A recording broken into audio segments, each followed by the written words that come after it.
കൈ പതുക്കെ കട്ടനിലേക്ക് നീണ്ടുവന്നു. പെൺകുട്ടി ശ്വാസം പോലെ എടുക്കാതെ കിടന്നു. പക്ഷെ അടുത്ത നിമിഷം ആ കൈ അപ്രത്യക്ഷമായി. റൂം വീണ്ടും നിശബ്ദമായി. അപ്പോഴാണ് ഫോണിൽ കോൾ വന്നത്. ലൈവിലുണ്ടായിരുന്ന ആ രഹസ്യ വ്യക്തിയായിരുന്നു അത്. കേൾക്കുന്നുണ്ടോ? ഇപ്പോൾ നിനക്ക് രക്ഷപ്പെടണമെങ്കിൽ ഒരു കാര്യം ചെയ്യണം. ഒരു ചുവന്ന കടലാസിൽ ഗോസ്റ്റിന്റെ പേര് എഴുതണം. അയാൾ തുടർന്നു. പിന്നെ നീ പെർഫ്യൂം ബോഡിൽ മൊത്തം അടിക്കുന്നത് നല്ലതാണ്. കാരണം ആ മണം ഗോസ്റ്റിനെ കുറച്ചു നേരം അകറ്റി നിർത്തും. ഇത് കേട്ടതോടെ പെൺകുട്ടി കൂടുതൽ കൺഫ്യൂഷനിലായി. കാരണം ഗോസ്റ്റ് ആരാണെന്ന് അവൾക്ക് അറിയില്ലായിരുന്നു. അവളുടെ മനസ്സിലൂടെ ഇന്നത്തെ സംഭവങ്ങളെല്ലാം ഓടിപ്പോയി. ഒരു വശത്ത് സീനിയർ ചേച്ചി, മറ്റൊരു വശത്ത് തന്റെ റൂംമേറ്റ്. ഇരുവരും സംശയകരമായി പെരുമാറുന്നുണ്ട്. അപ്പോഴാണ് പുറത്തു നിന്ന് ഒരു ശബ്ദം കേട്ടത്. അപ്പു, അത് സീനിയർ ചേച്ചിയുടെ ശബ്ദമായിരുന്നു. പെൺകുട്ടി പതുക്കെ പുറത്തേക്ക് ഇറങ്ങി. സീനിയർ ചേച്ചിയെ കണ്ടതും അവൾ ഒന്ന് ആശ്വസിച്ചു. പക്ഷെ അടുത്ത നിമിഷം അവൾ ഒരു കാര്യം ശ്രദ്ധിച്ചു. പുറത്ത് ഇത്രയും നേരം കനത്ത മഴ പെയ്തിരുന്നു. എന്നാൽ സീനിയർ ചേച്ചിയുടെ ഷൂസിൽ ഒരു തുള്ളി വെള്ളം പോലും ഉണ്ടായിരുന്നില്ല. അത് കണ്ടതോടെ പെൺകുട്ടിയുടെ മനസ്സിൽ ഒരു ചിന്ത മിന്നി. ഇവൾ തന്നെയാണോ ഗോസ്റ്റ്? ഭയന്ന് അവൾ ഉടനെ ബാത്റൂമിലേക്ക് ഓടി. പിന്നാലെ സീനിയർ ചേച്ചിയും ഓടി വരുന്നത് അവൾ കണ്ടു. അവൾ വേഗം ബാത്റൂമിനുള്ളിൽ കയറി വാതിൽ പൊട്ടി. അകത്ത് കയറിയപ്പോഴാണ് വിചിത്രമായ ഒരു കാര്യം കണ്ടത്. തറയിലാകെ രക്തത്തുള്ളികൾ. അവൾ അതിനെ ഫോളോ ചെയ്തു പോയി. അപ്പോഴാണ് ബാത്റൂമിൽ മറ്റേ റൂംമേറ്റ് ഇരിക്കുന്നുണ്ടായിരുന്നു. ശരീരം മുഴുവൻ മുറിവുകൾ. മുഖം ഭയം കൊണ്ട് വിറച്ചിരുന്നു. നീ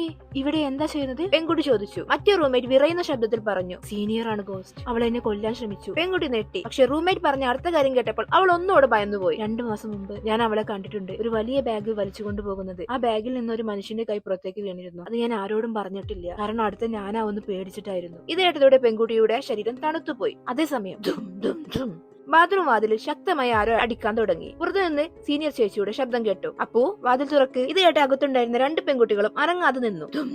അടിയുടെ ശക്തി കൂടി വന്നു. പെട്ടെന്നാണ് പുറത്തു നിന്ന് ഒരു വലിയ ശബ്ദം കേട്ടത്. സീനിയർ ചേച്ചി ഒരു കോടാലി എടുത്തിരുന്നു. അടുത്ത നിമിഷം ആ കോടാലി നേരെ വാതിലിലേക്ക് വീണു. അതിന്റെ കൂടെ തന്നെ സീനിയർ ചേച്ചി തന്റെ കൈ വാതിലിന്റെ ഹാൻഡിലേക്കും വെച്ചു. ഇത് കണ്ട ഇരുവരും നെട്ടിപ്പോയി.